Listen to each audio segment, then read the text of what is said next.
Listen, sometimes in the game dev journey, I really have to weigh my options. On one hand, I can work on my main game, make some good progress, and hopefully have a reasonable work-life balance. Or, on the other hand, I could sacrifice my mental health for strangers on the internet. So, you made it this far, you pretty much know what I picked. That's right, I did Ludum Dare. It's a 48-hour game jam that's been around since, 1975 or something. Not a great year for game jams. Everyone was doing Pong likes. Well, actually, it's a Pong Lite, but that's a whole separate can of worms. I actually had no intention on doing Ludum Dare, or really knew about it, until a friend reached out, totally ruining my weekend with one Discord message. I tried to get out of it. I gave every excuse in the book. Okay, I didn't have any great excuses. I just settled on the website's too confusing. Which I stand by. The website is fucking terrifying. And I mean that with all the love in the world, Ludum Dare. But I almost had a heart attack trying to find that invitation code with an hour remaining. Okay, maybe I take some responsibility for being sleep deprived. Regardless, let's just get into it. Ludum Dare Game Jam number 54 on a tight leash.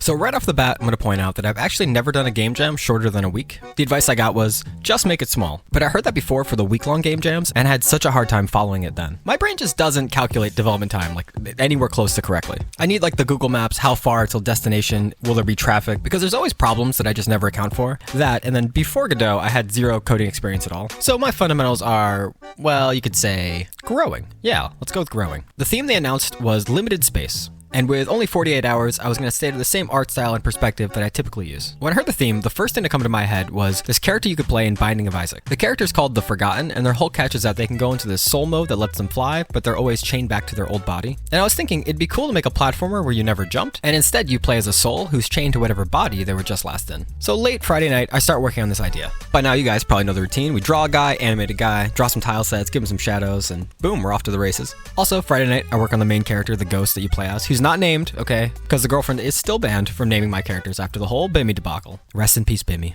I go to sleep and then actually wake up Saturday morning at 3 a.m. and think, the whole world's still sleeping. I have these early morning hours. Let's see if I can get some work done. And then I'll take a nap later before I have to go to my job. But spoilers, that nap never happens. And instead I just work until around noon. My shift that day was 1 p.m. to 9 p.m. So when I get out of work, I go back to the game jam until 1 a.m. on Sunday morning. It was a really busy and really long day, but I ended up getting a lot done. The first thing I really nailed down was this whole chaining system. It all revolved around these three separate sections. You have the player, who's this ghost. You have any object they interact with, which in this case is this robot. And the third hidden thing that's behind the scenes is the chain area, which is getting created every time you enter a new body. The chain area was actually really simple. It was just this oval with some code that said, if the player is not in this area, apply a velocity to bring them back. And I kind of liked it. It gave this nice springiness to the chain.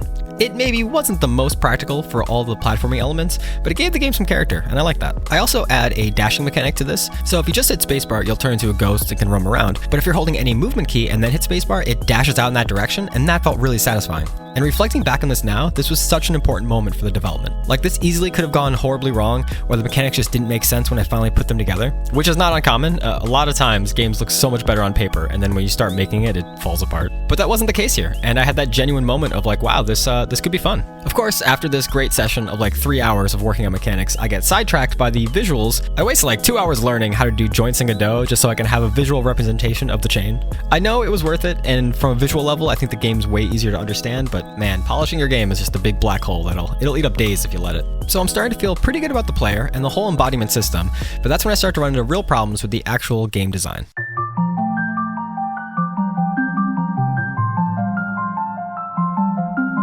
So because I'm in autopilot, half asleep goblin mode, I'm just adding things in that platformers have without really thinking it through. One of those things being a checkpoint system. But for some reason, I never pieced together that all these robots you're getting in are basically objects you're moving in the scene. And then I set the player back and I'm where'd all the objects go? Oh yeah, I moved them.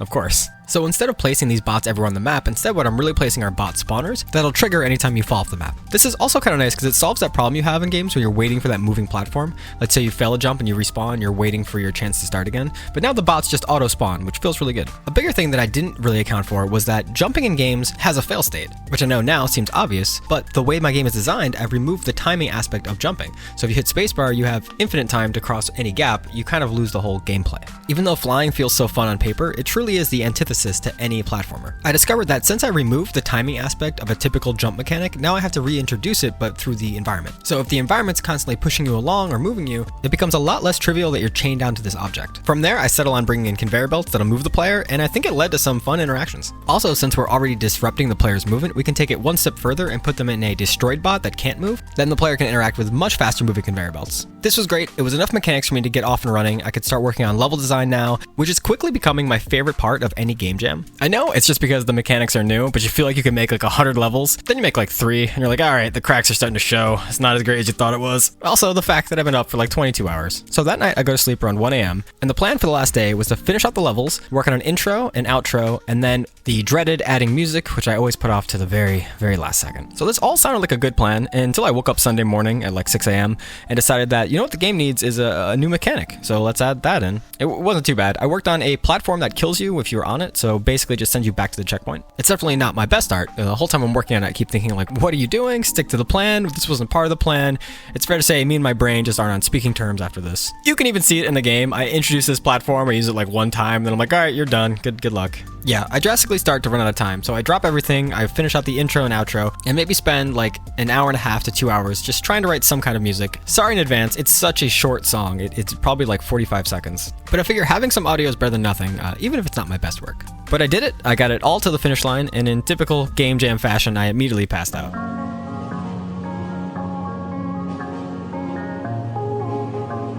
I mentioned in the beginning that the shortest game jam I'd ever done was a week long. It's in fact the only game jam I've ever done, the GODOT Wild Jam. And I knew 48 hours was going to be rough, but something I didn't take into account was just how obsessive I can be sometimes. Like I didn't set an alarm to wake up at 3 a.m., I just did. And then I tried multiple times that Saturday to sleep, like I would just lay down for 10 minutes and then feel like I was wasting it all, so I'd get back up and start working. I remember running into problems and thinking like, I'll solve this, but let me just sleep first. And then I would lay down and just think about the problem until I forced myself to get back up. So I guess what I'm saying is that I don't know if the 48-hour jams are exactly my thing. On one hand, it's nice to get them all done in the same weekend, but on the other hand, there isn't a lot of time to experiment or to take a step back and breathe. I think creating a game has two strong elements. One is making it, but the other one I think is having the time to play it and reflect on it. But since I don't have too much time to play it, I feel like I go off of instinct a lot more. Funnily enough though, the biggest criticism I got so far was that the controls feel floaty, which is frustrating because it's such a small and quick fix. But maybe that's the appeal of these smaller jams, just to see if you can shoot from the hip. And who knows, maybe with more time I will actually like these better. And with all that said, I will say that I am really happy I did it. Making something in 48 hours feels like a huge achievement. As always guys, I'll leave the link to this game in the description. If you want to play it, it's on my itch.io. If you guys want to like the video, it helps me out tremendously. These videos take a lot out of me, but the support from you guys has definitely made it worth it. Seeing the channel grow over the past month and a half has really been amazing. Alright, thank you guys for watching. I'm gonna go sleep forever now. Bye.